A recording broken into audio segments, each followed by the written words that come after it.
Okay, so this week we actually saw some teaser reveal footage of the next Battlefield game from Electronic Arts, which is hugely exciting, I guess. Thing is, we didn't actually get to see much at all of the game. It was basically a teaser reveal. I'm going to go to you first on this one, Alex. I'm getting some sort of Battlefield 3 vibes from it, just from the location and the setting and stuff. But and the music, it's got that blah wah in it. Everyone knows the Battlefield blah wah that started with Battlefield 3.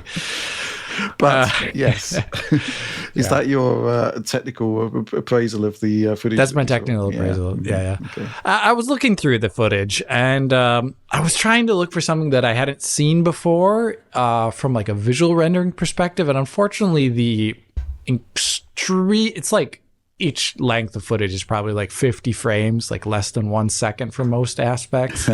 You really only see things like it looks like shadow maps. It looks like the indirect lightings, like for example, there are multiple indirect lighting systems in Frostbite, and from this footage here, it was really hard to get a sense of which one it could have been.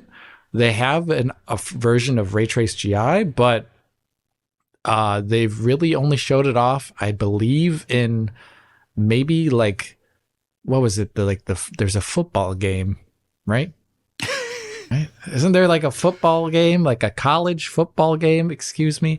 I don't know, but like something like, and here the footage, it doesn't lend essentially good evidence to any really great thing other than very basic rendering paradigms.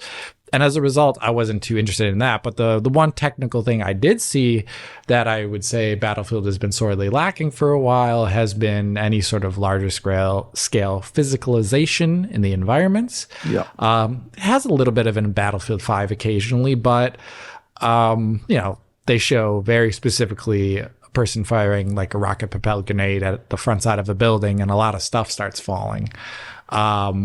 What that actually looks like in game and gameplay and how it's done, I don't see anything here that points at that, but I found that at least interesting, and I'm willing to pay attention to Battlefield again in the drum up to release, if that is the direction it's going in, which to me is a little bit like older Battlefield.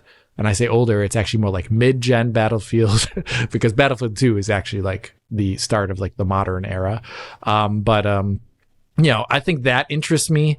I just really hope that they don't do some things that they've done in Battlefield games before. Like, I'm going to be honest with you, I think the whole like operator thing is really dumb. Classes make way more sense. Classes that also have great distinctions, like, and don't always have to be powerhouses. This is like, it's all like things changed when obviously games were more influenced by the way Call of Duty does its balancing, and Battlefield was definitely influenced by it.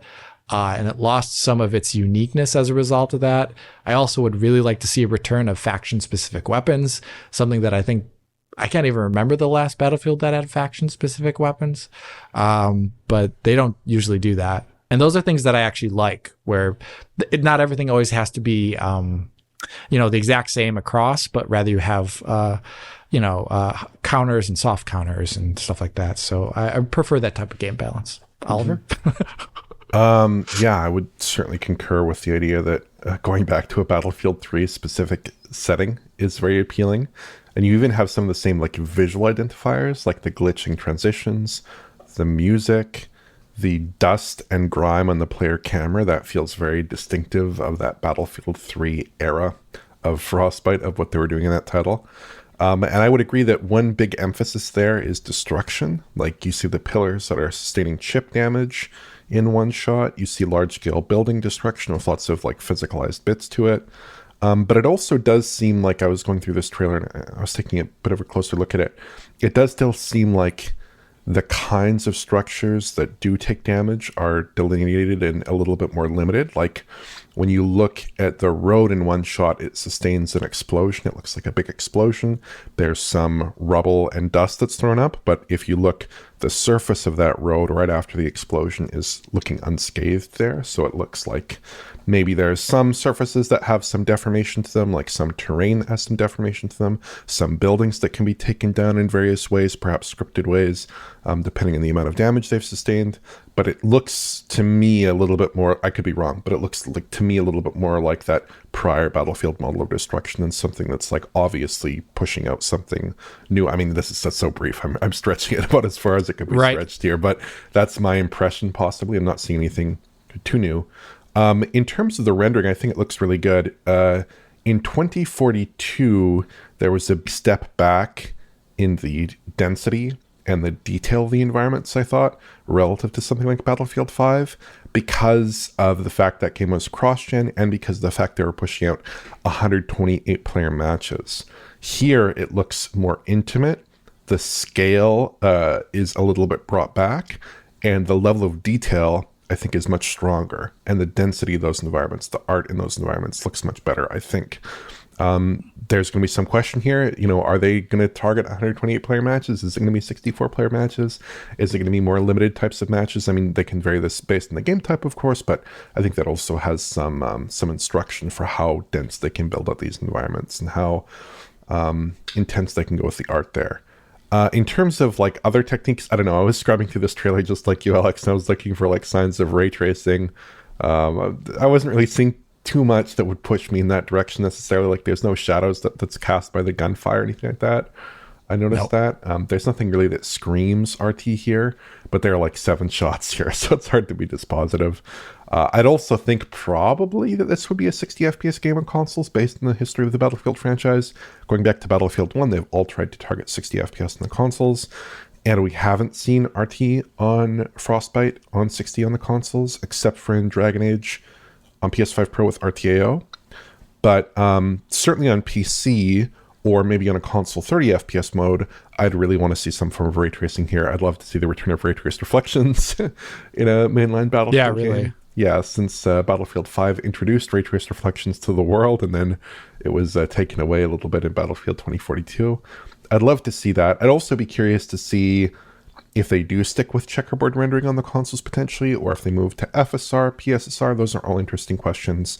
But in general, I mean, I love the Battlefield games. I'm quite excited for this one. I think this looks really, really appealing. I love the setting. Battlefield 3 is like my favorite Battlefield game, so going back there really gives me some excitement for sure. And I mean, this is a very limited trailer. Everything looks great here. Looks very exciting, but I'd love to see a more in-depth look at this title at some point, hopefully in the next few months, or maybe around the summertime when we get those E3 style events. Maybe we'll see a little bit more. Right. Absolutely, yeah. Well, what can I say? Boots are indeed back on the ground. Remember that whole debacle? That whole thing. Yes. Yeah, I mean, obviously they're trying to channel the Battlefield 3 vibe, so to speak, and I think they've done a great job of that. And, what can I say? Battlefield 3 was a bit of a special game, I think, in many ways, because it was a game designed for the future. They were pushing, new APIs, pushing new features. It was primarily a PC-based game, which they dragged kicking and screaming to the Xbox 360 and the PlayStation 3. And they basically made that investment because they knew that PlayStation 4 and Xbox One were on the way. And this was like laying the foundations. And it was great. So I don't know the extent to which they could do this today, but I'd love to see a similar mentality, Right. Ramp up the PC version, make the PC version everything it can be, make it a standard bearer for what's to come for the future of the franchise. And console versions, the way things go these days, you can sort of intelligently scale down and probably keep 60 frames per second. But, I just think you've got to, if you want to revitalize this franchise, you've basically got to go back to the roots, what made it special to begin with. And what made it special to begin with was basically the almost unlimited possibilities of the PC format. So that's what I'd really like to see here, but I'm not sure we'll get it.